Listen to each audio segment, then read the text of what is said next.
திருச்சி விமான நிலையம் பாரதி நகர் பகுதியிலேருந்து நாங்கள் பேசுகிறோம். இந்த பாரதி நகர் வந்து டிடிபி அப்ரூவ்டு பிளாட். இது 1971 ஆண்டு உருவான நகர். கிட்டத்தட்ட ஒரு 50 வருஷமாக அது இந்த நகர் உருவாகி இது நாள் வரைக்கும் இந்த ஏரியாவில் வந்து இது மாதிரி மழை தண்ணி வந்து தேங்கி நின்றது சரித்திரமே கிடையாது. மழை தண்ணி தேங்கி நின்று வீட்டுக்குள்ளே பூந்து தெரு கிரவுண்டு ஃபுல்லாக நின்றது வந்து சரித்திரமே கிடையாது. இன்றைக்கி இந்த நிலைமை ஏன் உருவாயிருக்கு அப்படின்னா, இந்த பகுதியில் வந்து அப்பார்ட்மெண்ட்டு கட்டினாங்க. 2 அப்பார்ட்மெண்ட்டு கட்டினதை என்ன பண்ணிட்டாங்கன்னா, அவங்களோட வீட்டில் வந்து செப்டி டேங்க் நிறைஞ்சி வெளியில் வரக்கூடிய கழிவு நீரை வந்து குறுக்க வந்து ரோட்டில் குழாய் பதிச்சு கொண்டு போகிறாங்க.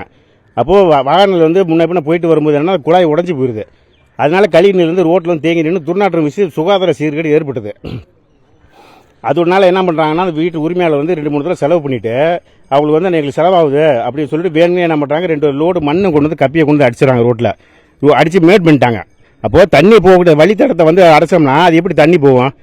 அந்த 2 அப்பார்ட்மெண்ட் உரிமையாளர் செஞ்ச தப்புனால வந்து நாங்கள் பாரதில் இருக்கக்கூடிய வீடு ஒரு 4-5 வீடுக்குள்ள தண்ணி போது நாங்கள் கடுமையாக பாதிக்கப்பட்டிருக்கோம். இன்றைக்கி அதுபோல் பாதாள சாக்கடை திட்ட பணிகள் வந்து ரொம்ப காலதாமதமாக பண்ணிகிட்டு இருக்கிறாங்க.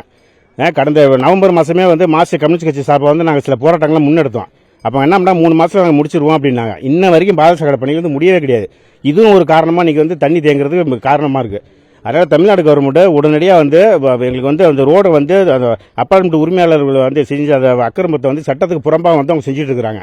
அந்த கழிவுநீரை கொண்டு வந்து ரோட்டில் விட்டு அந்த பைப் உடையக்கூடாதுக்காக வேண்டி மண்ணை கொட்டி மேடாக்கனுடைய விளைவு தான் தண்ணி தேங்கி நிற்குது. அதனால் தமிழ்நாடு கவர்மெண்ட்டு திருச்சிராப்பள்ளி மாநகராட்சியும் தயவு செஞ்சு எங்களுக்கு வந்து தண்ணி தேங்காத அளவுக்கு எங்களுக்கு வந்து நடவடிக்கை எடுத்து கொடுங்க. செய்திகளை உடனுக்குடனும் துல்லியமாகவும் தெரிந்து கொள்ள சப்ஸ்கிரைப் பண்ணுங்க.